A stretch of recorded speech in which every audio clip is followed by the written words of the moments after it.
నమస్తే, welcome to Zee Telugu news. అందరినీ వేధిస్తున్న అతిపెద్ద సమస్య ఇప్పుడు పైల్స్. ప్రస్తుత జీవన విధానంతో చాలా మంది పైల్స్ సమస్యను ఎదుర్కొంటున్నారు. ఒక్కసారి పైల్స్ వస్తే నరకయాతన ఉంటుంది. ఒకే చోట కదలకుండా, కూర్చోలేక, సరిగ్గా నడవలేక బాధపడుతుంటారు.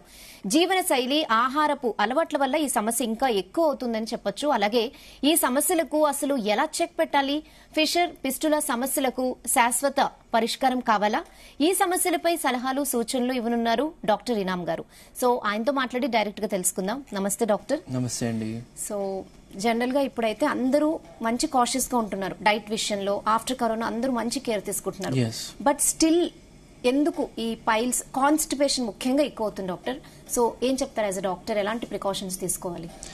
కాన్స్టిపేషన్ అనేది రావడానికి ముఖ్యమైన రీజన్ మనకు ఒకటి డీహైడ్రేషన్ అంటే సరిగ్గా వాటర్ తాగకపోవడం అన్నమాట. సో వాటర్ తక్కువగా తాగితే మనకు కాన్స్టిపేషన్ అనేది అవ్వడం జరుగుతుంది. అండ్ దాంట్లో ఒక డైట్ కూడా మనకు మేజర్ రోల్ అనేది ప్లే చేస్తుంది. డైట్ అంటే మనం ఏం తింటున్నాము, ఫైబర్ లెస్ డైట్ ఏమైనా తింటున్నామా, హెల్దీ ఉన్నా కూడా ఫైబర్ లెస్ ఉంటే మనకు కాన్స్టిపేషన్ అయ్యే అవకాశాలు అనేది ఉంటుంది అనమాట. సో ఆ ఫైబర్ లెస్ డైట్ అంటే ఫర్ ఎగ్జాంపుల్ మనం బిర్యానీ తిన్నాం అనుకోండి. సో బిర్యానీలో ఉన్న rice, basmati rice, it is finely polished అనమాట. దాంట్లో ఫైబర్ మనకు ఉండదు. సో దీనివల్లనే ఎక్కువగా బిర్యానీస్ తిన్న తర్వాత మనకు కాన్స్టిపేషన్ లాగా సమస్యలు అనేది వస్తూ ఉంటాయి. సో ఇదొకటి. సో దీనికి అకామిడేట్ చేయడానికి మనం ఏం చేయాలి? సలాడ్ ఐటమ్స్ అనేది ఎక్కువగా తీసుకోవాలి. అలాగే మనం కొంచెం పెరుగు ఎక్కువగా తాగాలి, వాటర్ ఎక్కువగా తాగాలి. అప్పుడు ఇది రాకుండా ఉంటుంది అనమాట. అండ్ దాని తర్వాత ఏంటంటే స్టాగ్నెంట్ లైఫ్ స్టైల్. మీరు బాగానే తింటున్నారు కానీ లైఫ్ స్టైల్ స్టాగ్నెంట్ ఉంది, ఎక్కువగా కదలికలు లేవు, ఒకే చోట కూర్చొని పనిచేసే జాబ్స్ ఒకవేళ ఉన్నాయి.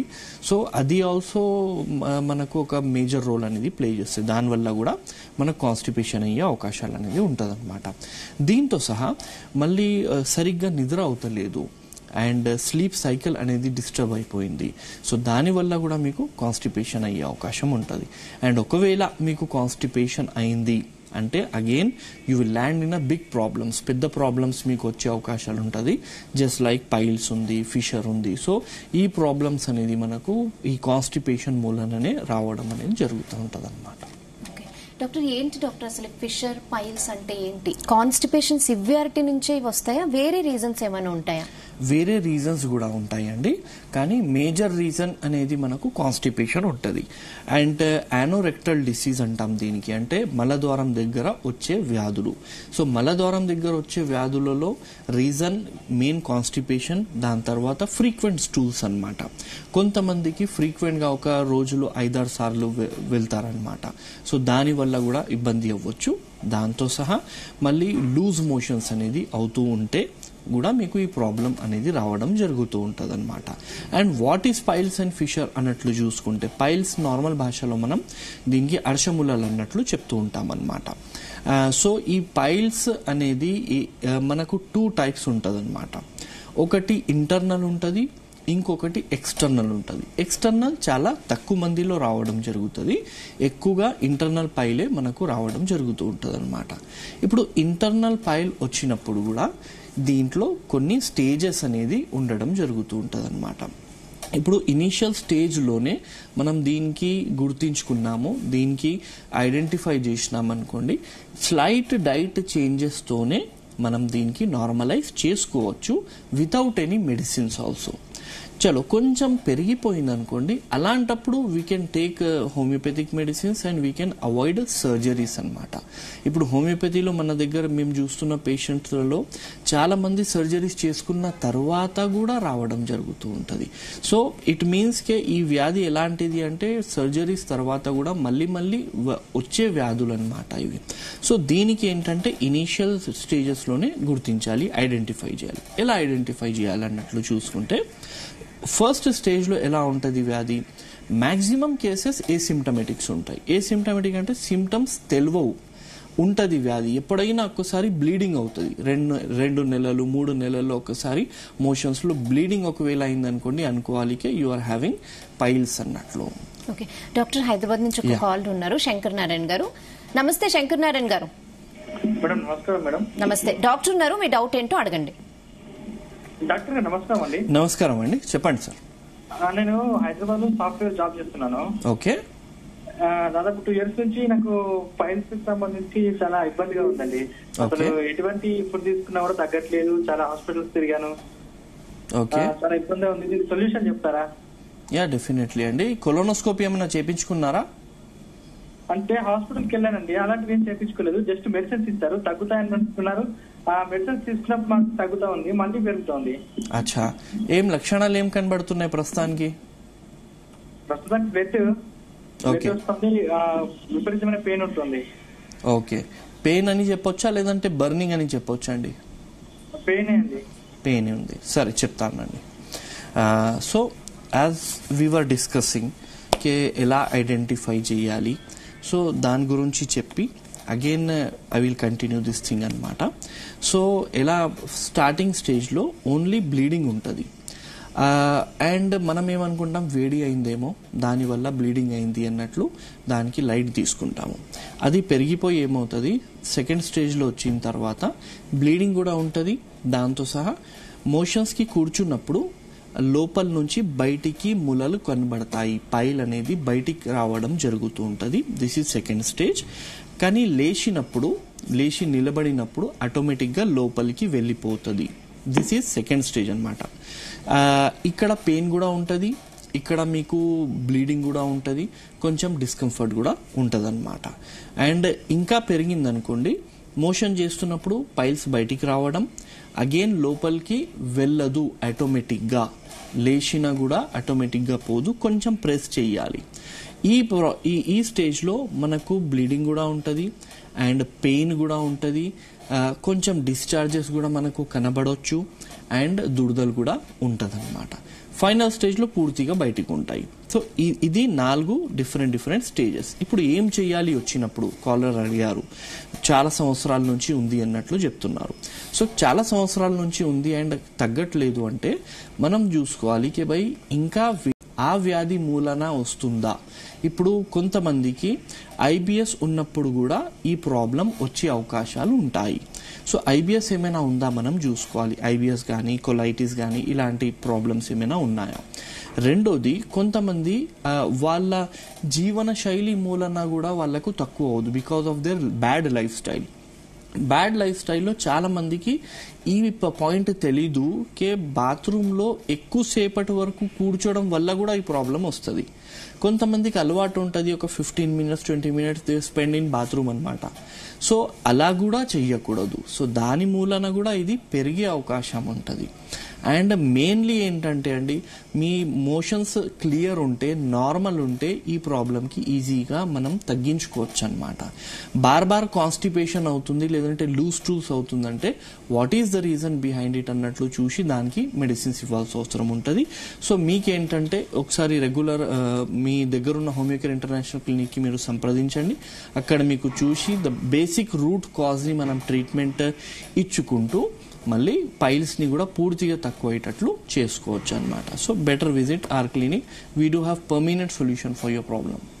ఓకే డాక్టర్, అంటే చాలా మంది అలోపతిలో అయితే దీనికి మెడిసిన్ ఉండదు, అంటే సర్జరీ తర్వాత కూడా ప్రాబ్లం మళ్ళీ రిపీట్ అవుతుంది అని చెప్తున్నారు. అయితే హోమియోపతిలో దీనికి ట్రీట్మెంట్ ఉంది అంటున్నారు. అయితే కొంచెం టైం ఎక్కువ తీసుకుంటుంది అంటున్నారు డాక్టర్. సో ఏమంటారు? ఎస్, డెఫినెట్లీ టైం ఎక్కువ కొంచెం పడవచ్చు. అండ్ ఎక్కువ పడుతుంది. ఎందుకు ఎక్కువ పడుతుంది అంటే, హోమియోపతిలో నేను 10 years నుంచి ప్రాక్టీస్ చేస్తున్నాను. సార్ నాకు మొన్నటి నుంచి ప్రాబ్లం ఉంది, నెల నుంచి ప్రాబ్లం ఉంది అన్నట్లు ఏ పేషెంట్ ఇప్పుడు వరకు రాలేదు. సంవత్సరాల నుంచి ఉంది అన్నట్లే చెప్తారు. సో ఒకవేళ పేషెంట్స్ ఇనీషియల్ డేస్లోనే మన దగ్గర వచ్చారనుకోండి, తొందరగా తక్కువ అవుతుంది. కానీ మ్యాక్సిమం ఏం చేస్తారు, మనం ఎవరున్నా సరే ప్రాబ్లం అయిందంటే ఫస్ట్ మనం మెడికేషన్స్ అనేది తీసుకుంటాము, అన్ని చోట్ల తిరుగుతాము, ఎక్కడ తక్కువ కాలేదంటే ఫైనల్లీ హోమియోపతి కూడా ట్రై చేద్దాము అన్నట్లు లాస్ట్ స్టేజ్లో మన దగ్గర వస్తారు. సో అలాంటప్పుడు డిసీజ్ పెరిగిపోయినప్పుడు దానికి లిమిట్ చేసి తక్కువ చేసి మళ్ళీ రాకుండా ప్రివెంట్ చేయాలంటే టైం పడుతుంది.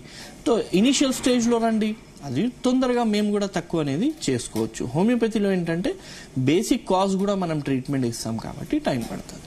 ఓకే డాక్టర్ ఇంకో కాల్ ఉన్నారు సూర్యాపేట నుంచి. వెంకటేష్ గారు నమస్తే అండి. కాల్ కట్ అయినట్టుంది డాక్టర్. సో ఇప్పుడు హోమియోపతిలో ఎన్ని రోజుల వరకు ఈ ట్రీట్మెంట్ బేసిక్ గా ఉంటుంది? ఇప్పుడు బేసిక్ ట్రీట్మెంట్ అంటే it depends K A stage లో ఉన్నారు, ఏ రకమైన పైల్ ఉంది, ఆ పైల్ రావడానికి రీజన్ ఏముంది, దాన్ని బట్టి మనకు ఎంత టైం పడుతుంది అని చెప్పవచ్చు. ఎగ్జాంపుల్గా ఇప్పుడు మొన్ననే వచ్చింది అనుకోండి, కొంచెం బ్లీడింగ్ అవుతుంది, మోషన్ చేస్తున్నప్పుడు కొంచెం ములలు అక్కడ కనబడుతున్నాయి అనుకోండి, ఒక 3 monthsలో తక్కువైపోతుంది. అది పెయిన్ ఇంకా తొందరగా తక్కువ అయిపోతుంది. That's not a big deal.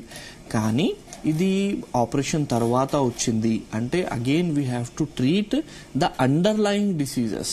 Underlying disease అంటే మనకు ఐబిఎస్ ఉంటే దానికి కూడా ట్రీట్మెంట్ ఇవ్వాల్సిన అవసరం ఉంటుంది, కొలైటిస్కి ట్రీట్మెంట్ ఇవ్వాల్సిన అవసరం ఉంటుంది. ఓన్లీ నేను పైల్స్కి తక్కువ చేసినాను అనుకోండి, దీని మూలన అగైన్ అది రావడం జరుగుతుంది. సో ఇట్ డిపెండ్స్ ఏ స్టేజ్లో ఉన్నారు, what is the reason behind it. Initial స్టేజ్లో రండి ఈజీలీ తక్కువ అవుతుంది. ఓకే, యా వెంకటేష్ గారు నమస్తే అండి. హలో నమస్తే మేడం. నమస్తే, డాక్టర్ ఉన్నారు, డౌట్ అడగండి మీది. టీవీ చూస్తున్నానండి, మాట్లాడలేదు సార్. ఏంటండి? మాట్లాడండి, మీరు టీవీ చూడకండి, డైరెక్ట్ డాక్టర్ తో మాట్లాడండి, మీరు క్వశ్చన్ అడగండి. సార్ నమస్తే సార్. నమస్తే అండి, చెప్పండి సార్, ఏం ప్రాబ్లం ఉంది? అదే కొంచెం అది పైల్స్ లెక్క ఉంది సార్, అప్పుడప్పుడు నాకు హీట్ అయ్యేటట్టు ఉంటది, బాత్రూమ్ పోయేటట్టు కూడా ప్రాబ్లం ఉంటుంది సార్. ఓకే, ఎప్పటి నుంచి ఉంది ప్రాబ్లం? ఇది ఉంది సార్ ఒక 6 సంవత్సరాల నుంచి. ఓకే ఓకే, ఫైన్ అండి, సార్ చెప్తాను. ఇప్పుడు చూడండి, చాలా రోజుల నుంచి ప్రాబ్లం ఉంది అన్నట్లు చెప్తున్నారు. సో దీంట్లో మనం ఏంటంటే ప్రతి ట్రీట్మెంట్లో 2 parts ఉంటుంది. ఒక పార్ట్ మెడిసిన్ ఉంటుంది, ఇంకొక పార్ట్ మేనేజ్మెంట్ ఉంటుంది. మేనేజ్మెంట్ అంటే మనం పైల్స్ వచ్చినప్పుడు ఏమీ చెయ్యకూడదు, ఏమి చెయ్యాలి, అది మేనేజ్మెంట్ అన్నమాట.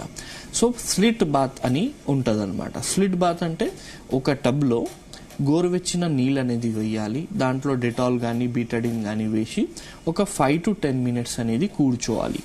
సో ఇలా కూర్చోవడం మూలన కొంచెం మీకు ప్రాబ్లం అనేది రిజాల్వ్ అవ్వడం జరుగుతుంది. దాంతో సహా డైట్ అనేది కరెక్ట్ తీసుకోవడం అనేది చెయ్యాలన్నమాట. డైట్ కరెక్ట్ తీసుకోవడం అంటే ఫస్ట్ థింగ్ ఈజ్ టైంకి తినడం. మార్నింగ్ బ్రేక్ఫాస్ట్ ఒకసారి చేస్తున్నాము, ఒకసారి బ్రేక్ఫాస్ట్ స్కిప్ చేసేస్తున్నాము, డైరెక్ట్ లంచ్ చేస్తున్నాము, అలా చేయకూడదు. కొన్ని సందర్భాల్లో చాలా మంది ఏం చేస్తారు, డిన్నర్ ఒకసారి 9 o'clock చేస్తారు, ఒకసారి 12 o'clock చేస్తారు. అలా చేయకూడదు. ఒక ఫిక్స్ టైమింగ్లో మీరు తినాలి. అండ్ ఆ తినడం కూడా ఫైబర్ కంటెంట్ ఉన్న డైట్ అనేది తీసుకోవాలి. ఎక్కువగా నాన్ వెజెస్ కానీ మసాలా ఐటమ్స్ కానీ ఇలాంటివి తీసుకుంటే కొంచెం ప్రాబ్లం పెరుగుతుంది.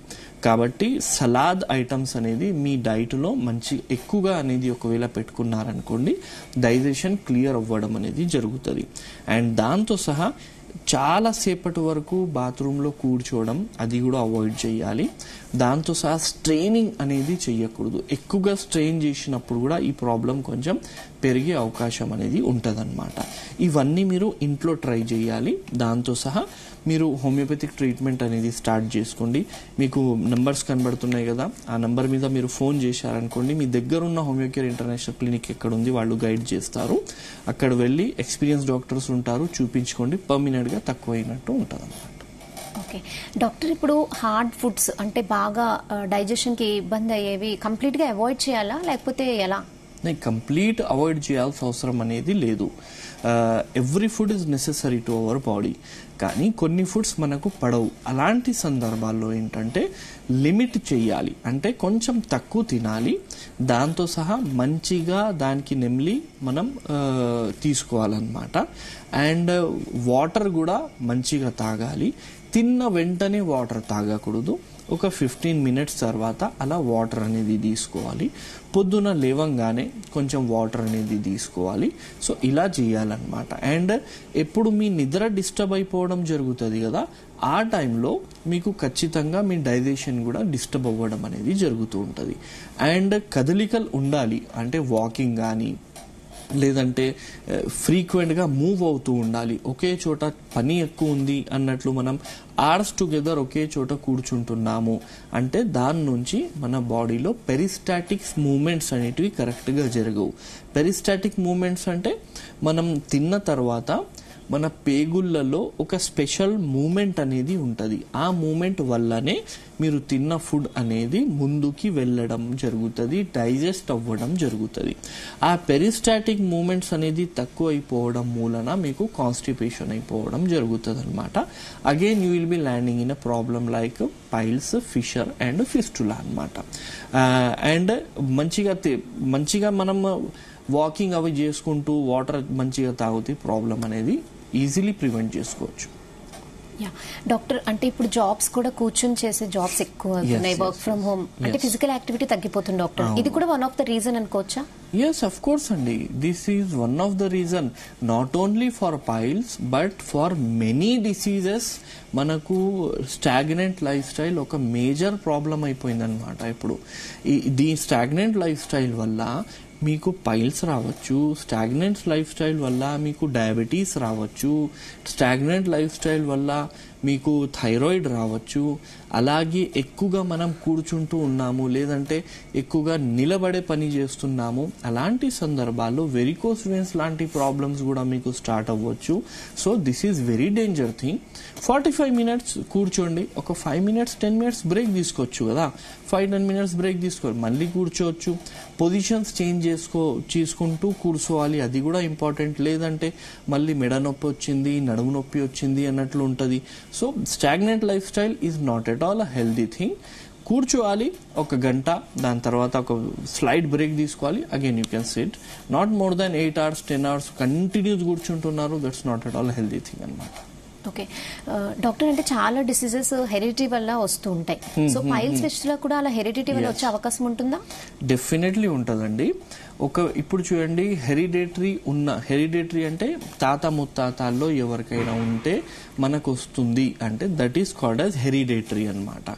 సో హెరిడేటరీ ఒకవేళ ఉంది అంటే ఖచ్చితంగా వస్తుంది అన్నట్లు లేదు, అస్సలు రాదు అన్నట్లు కూడా లేదు. ఒక డౌట్, వాళ్లకు వచ్చే అవకాశం వేరే వాళ్ళతో కంపేర్ చేస్తే చాలా ఎక్కువ ఉంటుంది అనమాట. సో ఒకవేళ మీ ఫ్యాన్ అనుకోండి, అలాంటప్పుడు ఏంటంటే మీరు కొంచెం జాగ్రత్తగా ఉండాలి. వేరే వాళ్ళతో పోలిస్తే మీకు కొంచెం తొందర వస్తుంది, కాబట్టి ఎక్కువగా జాగ్రత్త ఉండాల్సిన అవసరం అనేది ఉంటుంది అనమాట. ఓకే డాక్టర్, ఆల్రెడీ డిసీజ్ తో బాధపడే వాళ్ళు ఎంత వాటర్ తీసుకోవాలి? వాటర్ కంటెంట్ చూడండి, it depends upon your body. అందరికీ ఒక స్టాండర్డ్ రూల్ అన్నట్లు లేదు. కొంతమందికి తక్కువ వాటర్తోనే సరిపోవడం జరుగుతుంది, కొంతమందికి ఎక్కువ వాటర్ తాగాల్సిన అవసరం ఉంటుంది. ఫర్ ఎగ్జాంపుల్, మీరు బయట పని చేస్తున్నారు, ఎండలో పని చేస్తున్నారంటే ఎక్కువ వాటర్ తీసుకోవాల్సిన అవసరం ఉంటుంది. క్లోజ్డ్ ఎన్విరాన్మెంట్లో పని చేస్తున్నారు అండ్ ఏసీలో పని చేస్తున్నారంటే తక్కువ వాటర్ అవసరం ఉంటుంది. How we have to judge మనకు ఎంత అవసరం ఉంది అన్నట్లు చూసుకుంటే based upon your urine colour అన్నమాట.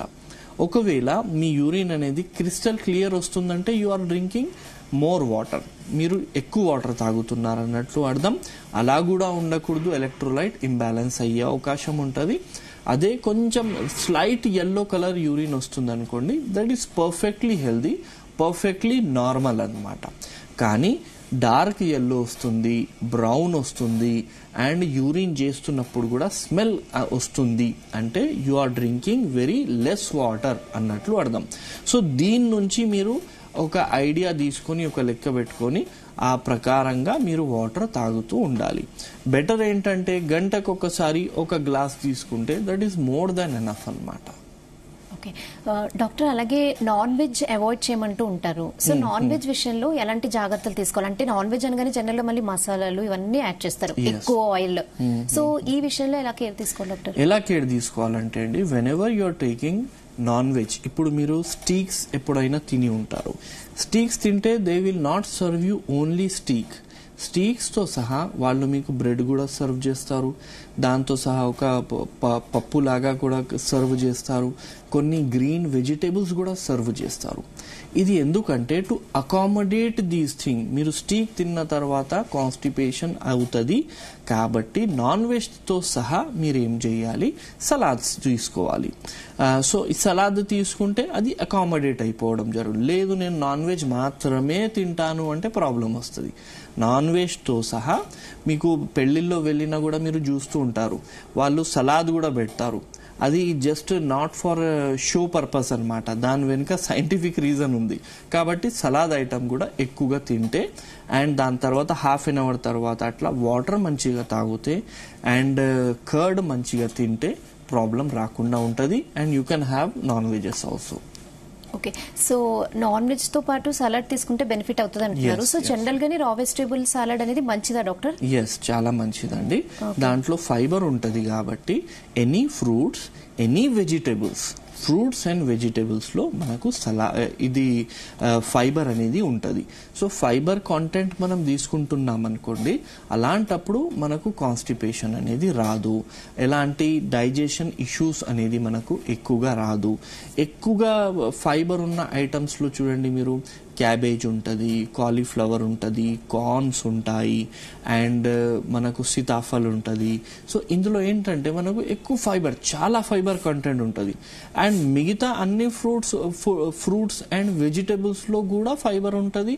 అండ్ ఏ వెజిటేబుల్ కానీ ఏ ఫ్రూట్ కానీ మీరు తీసుకుంటే ఇట్స్ అబ్సల్యూట్లీ ఫైన్. బట్ ఒక పూట మనం ఖచ్చితంగా ఇది పెట్టాలన్నమాట మన డైట్ లో.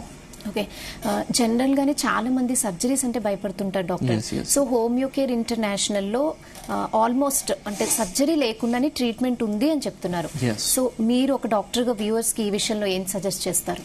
Yes, definitely Homeo care international లో వితౌట్ సర్జరీ చేస్తాము. See, every disease has its limits. అంటే ఒక స్టేజ్ దాటిపోయిన తర్వాత మనకు సర్జరీ అవసరం ఉంటుంది. కానీ కొంతమంది ప్యానిక్ లో, కొంతమంది ఆ పెయిన్ భరించలేకపోయినప్పుడు వరకు ఏమవుతుంది, వెంటనే ఇనీషియల్ స్టేజెస్ లో కూడా చేసుకుంటారు. But they are not aware కే భయ్ ఆ ఇనీషియల్ స్టేజెస్ లో చేయించుకున్నా, ఎప్పుడు చేయించుకున్నా మనకు మళ్ళీ రిటర్న్ అయ్యే అవకాశం కూడా ఉంటుంది అని. సో హోమియో కేర్ లో ఏంటంటే ఆల్మోస్ట్ 90% వీ కెన్ సే కి వితౌట్ ఆపరేషనే మనం ట్రీట్మెంట్ ఇస్తాము. అండ్ వితౌట్ ఆపరేషన్ ట్రీట్మెంట్ తో సహా అగైన్ రీఅపియరెన్స్ కూడా మనకు చాలా ఛాన్సెస్ అనేది ఆల్మోస్ట్ నిల్ అయిపోవడం జరుగుతుంది అనమాట హోమియోపతిలో. Why? Because we treat the disease as well as the cause of the disease. ఇప్పుడు మనం సర్జరీలో యూజువల్లీ పైల్స్ అనేది తీసేస్తాము. పైల్స్ తీసేసిన తర్వాత if at all you are having some kind of problem like IBS, so సర్జరీతో మనం ఐబిఎస్ కి cure చేయలేము. Again మేనేజ్మెంటే చేయాలి. మీరు మేనేజ్మెంట్ కరెక్ట్ గా చేసుకోలేదనుకోండి, డెఫినెట్లీ మళ్ళీ మీకు రీఅపియరెన్స్ అయ్యే అవకాశం ఉంటుంది. అండ్ ఒకవేళ మీకు డయేరియా అలాంటివి ఉన్నాయి అనుకోండి, మళ్ళీ రీఅపియరెన్స్ అవుతుంది.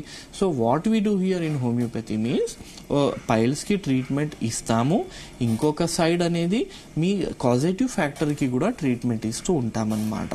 ఆబ్స్టినేట్ కాన్స్టిపేషన్ ఉందా, లేదంటే కొలైటిస్ ఉందా, లేదంటే ఐబిఎస్ లాంటి ప్రాబ్లమ్స్ ఉన్నాయా, లేదంటే ఇంట్రా అబ్డామినల్ ప్రెషర్ కొంచెం మీకు పెరిగిందా because of some kind of tumours, అవి కూడా చూడాలి. సో దాని ప్రకారంగా మనం మెడికేషన్స్ అనేది ఇచ్చుకుంటూ పోతామన్నమాట. సో దట్ పర్మనెంట్ సొల్యూషన్ అనేది మీకు దొరకడం జరుగుతుంది అనమాట. Okay, so finally homeo care international లో పైల్స్ కి, ఫిషర్స్ కి, ఫిస్టులాకి ఉన్న బెస్ట్ ట్రీట్మెంట్స్ ఏంటి అంటే ఏం చెప్తారు doctor? Best treatment homeo care international లో ఎందుకు ఏముంది అంటే, ఇప్పుడు చూడండి హోమియోపతి క్లినిక్స్ మనకు చాలా క్లినిక్స్ ఉన్నాయి ఆల్మోస్ట్ ఇన్ హైదరాబాద్.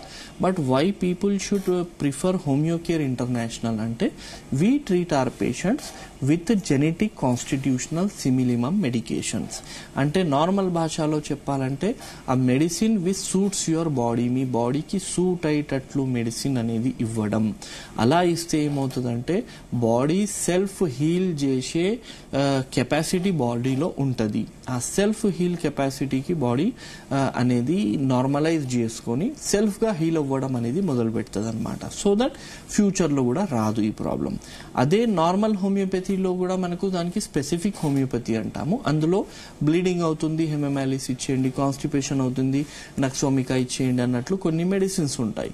అది పర్మనెంట్ కాకుండా మీకు టెంపరరీ రిలీఫ్స్ అనేది మంచిగా ఇవ్వడం జరుగుతుంది. So we don't practice that kind of treatment, we go constitutional, that is a classical అనమాట.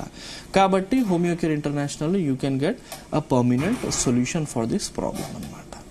ఓకే డాక్టర్, ఎవరైనా ఫస్ట్ టైం మీ దగ్గరికి హోమియోకేర్ ఇంటర్నేషనల్ కి వస్తే పేషెంట్స్ కి మీరు చేసే ప్రైమరీ ఐడెంటిఫికేషన్ టెస్ట్ ఏంటి? బేసిక్ ప్రైమరీ ఐడెంటిఫికేషన్ టెస్ట్ అంటే if at all he came to us with a problem of pain అనుకోండి, ఫస్ట్ ఫిజికల్ ఎగ్జామినేషన్ అనేది చేస్తాము.